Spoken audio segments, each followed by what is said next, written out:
E aí, sapiens, como é que vocês estão? Tô querendo ir embora. Vamos para a nossa super revisão? Nós estamos falando totalmente sobre o Brasil, então vamos entender a localização do Brasil no mundo.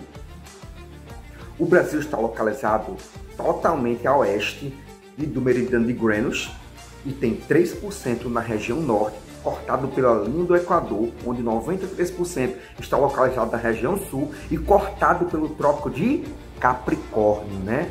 Então essa é a localização do Brasil no mundo, não esqueça. Após o descobrimento do Brasil... Errou! Descobrimento do Brasil não. Após Cabral ter chegado aqui no Brasil, em 1500, o Brasil só foi se tornar um lugar povoado, só para trazer pessoas em 1530. E eles não trouxeram as melhores pessoas para cá. Raciocínio bovino, isso explica muita coisa, tio, da sociedade brasileira. Beleza. Quando eles trouxeram para cá, eles trouxeram algumas pessoas, uns caras denominados bandeirantes. Eles tinham uma função aqui, que era encontrar pedras preciosas, ouro e prata.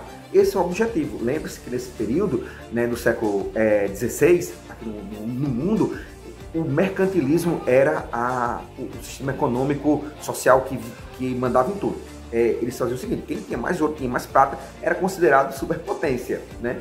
Então o Brasil, Portugal, no intuito, né, na vontade de querer se tornar uma grande potência, eles vieram para cá justamente para tentar encontrar esses minerais. De cara eles não encontraram, mas os bandeirantes, eles tinham dois sistemas. Um sistema apresador e um sistema minerador, chamados de sertanismo minerador e sertanismo apresador. O minerador tá na cara, né? Visa encontrar os caras, ótimos cartógrafos, eles conseguiam mapear, já tinham uma experiência nesse tipo de trabalho, e aí eles conseguiram tentar encontrar ouro e prata e pedras preciosas aqui no Brasil. Já o sistema apresador, ele tinha uma função. Eu sei que os professores de história dizem que ninguém não teve escravização dos indígenas e tudo lá, mas eles tentaram com força, como diz vocês. Então eles fizeram o seguinte: eles tentaram pegar os índios e tentar escravizar. Por quê? Poxa, um escravo era bastante caro. Então, poxa, se eu tenho esse cara aqui não tem nenhum conhecimento, eu estou com roupa, esse índio está nu e tudo, eu sou mais inteligente do que ele. Então, os portugueses, eles se acharam superiores aos índios. E aí eles tentaram apresar, tentaram pegar, né? Apesar vem de predar. Eles tentaram pegar os índios para transformar em escravos. Não deu certo. O índio, ele, diferente, ele conseguia lutar, ele conseguia às vezes ele se matava, ele conseguia escapar de algum jeito, ele não aceitava ser escravo. Mas tivemos esses dois sistemas: sertanismo minerador, sertanismo apresador. Quem fazia isso? Os bandeirantes, né? Aqui no Nordeste, nos livros de história e geografia, esses caras são considerados maus. O cara mal matava e tudo, o objetivo era esse. Mas lá no Rio de Janeiro e São Paulo, eles eram considerados heróis, sabe? Heróis. Os bandeirantes, tem estátuas deles. Estátuas para mostrar como eles, descendentes desse povo, estudam em escolas e tudo, e eles são considerados heróis. Heróis, sim. Não conheçam seus heróis. E não se esqueça disso. Considerados heróis. Heróis, sim. Não conheçam seus heróis. Conceito de regionalizar. Toda vez que eu falo nome, regionalizar, você pensa, dividir. Esse cara tá querendo dividir. Esse cara tá querendo segregar, separar alguma coisa. Por exemplo, se você vê a política, eu vou regionalizar o Nordeste, tá ok? Esse cara tá pensando em regionalizar, esse cara tá pensando em dividir alguma coisa, não sei o que, né? Eu vou regionalizar o Nordeste para melhorar a situação, porque eu passava fome, o meu cachorro passava fome, minha família passava fome, todo mundo passava fome, eu comia calanguinho. Aí esse cara tá falando em regionalizar, esse cara tá querendo dividir alguma coisa também. Então toda vez que você pensar em regionalizar, pense em dividir. Esse é o conceito. Ah, agora eu entendi! Que tranquilidade, né? Será que eu conseguiria fazer isso num certo ano, numa aula? Não. Desejo. Século XIX. Toda vez que pensar no século XIX, você pensa que aqui no Brasil estávamos começando a desenvolver nosso espaço geográfico. Para quem não lembra, espaço geográfico é tudo aquilo que o ser humano pode construir, destruir, modificar, controlar e tudo, né? Tudo que é feito pelo ser humano.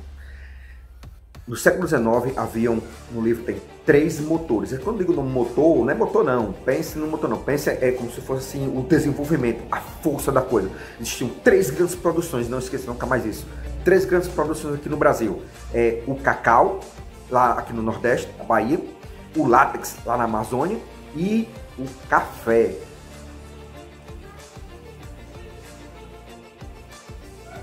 Lá no Rio de Janeiro e São Paulo, né? Essas três produções, eles eram o motor, era o carro-chefe, era o que movia o país nas produções e nas exportações da época. Por exemplo, o café, ele foi o que se desenvolveu mais devido à produção.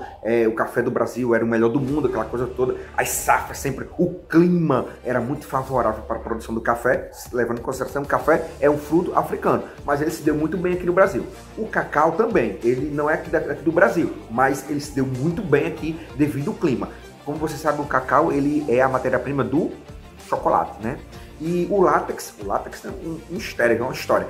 O látex, ele serve, no período da Primeira Guerra Mundial, as pessoas precisavam produzir um tipo de borracha, que era para os caminhões, para os carros, tá? Tudo para guerra. Cara, eles vieram aqui no Brasil, descobriram a seringueira, que é a árvore que dá o látex, tipo um melado branco, assim, como mostra aqui na imagem. Esse látex é a matéria-prima para fazer borracha, caríssimo. Eu vejo gente do mundo todo. Eu pensei que eles iam acabar com essa floresta de seringueira, mas graças a Deus eles descobriram o petróleo, né? E quando descobriram o petróleo, eles perceberam que um dos subprodutos do petróleo dava para fazer borracha também, que é mais econômico do que o látex. O látex tem que esperar a natureza, a gente não pode forçar a barra da natureza. A borracha feita do petróleo era mais barata, era mais em conta, tinha petróleo quase em todo canto, então eles mudaram, né, o processo. Hoje em dia, o látex é utilizado, sim, ele é utilizado para alguns outros materiais. Ainda é muito caro, mas é bem rentável. As pessoas que têm produção de látex lá na Amazônia são ricos, né? Ninguém quer mexer nessas coisas não, né? Então, três grandes motores: o café, Rio de Janeiro e São Paulo, Sudeste; o cacau na Bahia, né? Aqui no Nordeste; e o látex lá na região amazônica. Não se esqueçam dessas questões. Capitalismo industrial. Como nós falamos em aulas passadas, o capitalismo é um sistema econômico, político, social, onde ele visa o lucro, a propriedade privada e a exploração do trabalhador, né? Com base nisso, eles desenvolveram uma coisa chamada capitalismo industrial. O que foi o capitalismo industrial? Ele veio substituir a manufatura pela maquinofatura. Tudo passou a ser construído, feito em empresas, em indústrias, né? Tudo que você está vendo aí na sua casa, aí, seu celular, sua mesa, sua cama, seu guarda-roupa, televisão, seja lá o que for, foi feito dentro de uma indústria, foi feito por uma máquina, né? Menos você, você não foi feito. Cadê seus estudos? Você é maluco, é? Então, o capitalismo industrial, ele veio utilizar o capitalismo, a exploração, só que dentro de uma indústria, dentro de uma empresa, né? No início foi bem interessante, mas depois eles perceberam que a questão do êxodo rural, as pessoas passaram a sair do setor rural e encher cidades na tentativa de emprego, de trabalho, de casa, porque eles acharam que seria mais interessante sair da zona rural, onde ele tinha qualidade de vida, era dono do próprio negócio, para ir para as cidades, né? E pergunta, tinha emprego para todo mundo? Tinha casa para todo mundo? Não. Então, percebe? Aí o grande problema do capitalismo industrial, o capitalismo ele não avalia esse tipo de coisa, ele segue. Nesse contexto do capitalismo industrial surgem duas classes sociais bem importantes que existem até hoje. Primeira, o proletário. Segundo, a burguesia. Eles dois até hoje brigam. O proletário, ele briga por trabalhar menos e ganhar mais. Patrão, quero mais, né? O burguês, ele visa que o cara trabalhe menos e ele pague que o cara trabalhe mais e ele pague menos, né? Então sempre tem essa briga, esse puxão aí. Um puxa do outro, puxa do outro. Eu quero mais trabalho e o outro eu quero mais salário e trabalhar menos, eu quero isso, eu quero aquilo, e jornada 6x1 e 4x0 e é isso que explica essa questão da burguesia e do proletário. Hoje, esses dois nomes eles estão em falta, em desuso, né? Hoje a gente chama de empregado e empregador. Nós chamamos assim, empregado e empregador, porque fica melhor, a sociedade ela muda, então nós mudamos também as nomenclaturas das coisas. Tratado de Tordesilhas. Em 1494, Portugal e Espanha decidiram simplesmente dividir o mundo para eles. Pronto, somos donos do mundo. Parabéns.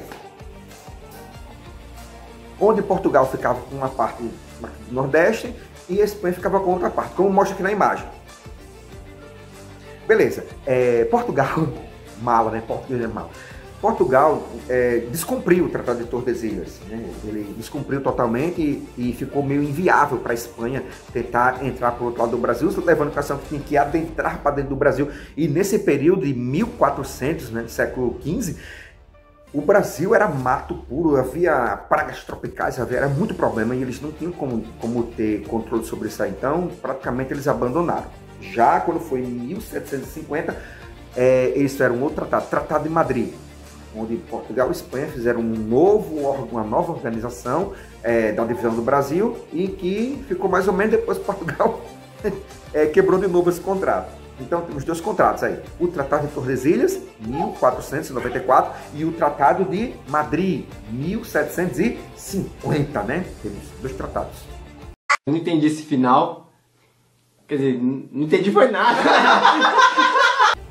Devido às nossas características territoriais, o Brasil, com 8 milhões de quilômetros quadrados, nós somos o quinto maior país do mundo e nós somos um país que somos chamados de sul-americanos, né? Porque moramos na América do Sul. Aí, por que o americano se chama de americano e eu não me chamo de americano?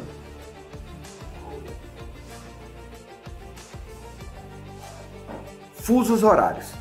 Os fusos horários eles foram criados para tentar organizar as cargas que saíam, por exemplo, da Inglaterra, da Europa para os outros locais. Eles não sabiam nem a hora, nem quando é que ia chegar, ou se chegaram, ou quando é que chegar. Não sabiam de nada. Eles criaram os fusos horários para poder organizar isso aí. Então, utilizaram as linhas, os meridianos, né? Cada meridiano de Greenwich é o horário 0. Aí, para oeste, você diminui o horário. Para leste, você aumenta o horário.